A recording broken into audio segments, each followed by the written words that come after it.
लाडकी बहीण योजनेच्या नियमांमध्ये बदल होणार आहे. त्यामुळे राज्यातील अनेक महिलांच्या खात्यावर लाडकी बहीण योजनेचे पैसे पडण्यास पूर्णपणे बंदी घातली जाऊ शकते. हे नियम जर लागू झाले तर साधारणपणे राज्यातील 25% महिलांना लाडकी बहीण योजनेचे पैसे मिळण्यास पूर्णपणे बंद होऊ शकते. हे महत्त्वाचे कोणते 2 नियम लागू करण्यात येणार आहेत ज्यामुळे अनेक महिलांना फटका बसू शकतो, हे शेवटपर्यंत नक्कीच बघा. राज्यामध्ये भाजप महायुतीच्या विजयात लाडक्या बहीण योजनेचा मोठा वाटा होता.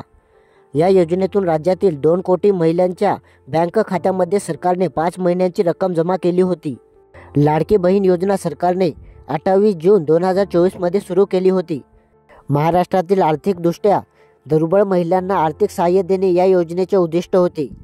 या योजनेच्या नियमांमध्ये 18 ते 60 वर्षातील महिलांना या योजनेचा लाभ देणे, त्याचबरोबर ज्या कुटुंबाचे वार्षिक उत्पन्न 2.5 लाखापेक्षा कमी आहे त्यांना या योजनेचा लाभ देणे आणि कुटुंबातील कोणताही सदस्य सरकारी कर्मचारी किंवा आयकरदाता नसावा असे या योजनेचे नियम होते.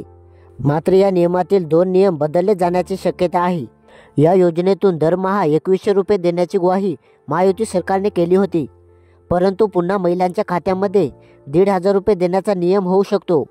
आणि त्याचबरोबर कुटुंबातील 2च महिलांना या योजनेचा लाभ देण्याचा विचार राज्य सरकारकडून केला जात आहे. ज्या कुटुंबामध्ये 2 पेक्षा अधिक महिला लाभार्थी आहेत त्यांना या योजनेतून बाद केले जाऊ शकते. त्याचबरोबर सरकारकडे जास्तीचे आर्थिक बजेट नसल्यामुळे महिलांना पुन्हा 2100 रुपयांऐवजी 1500 रुपये महिना पूर्वीप्रमाणे दिला जाऊ शकतो. हे 2 नियम राज्य सरकारकडून लागू केले जाऊ शकतात.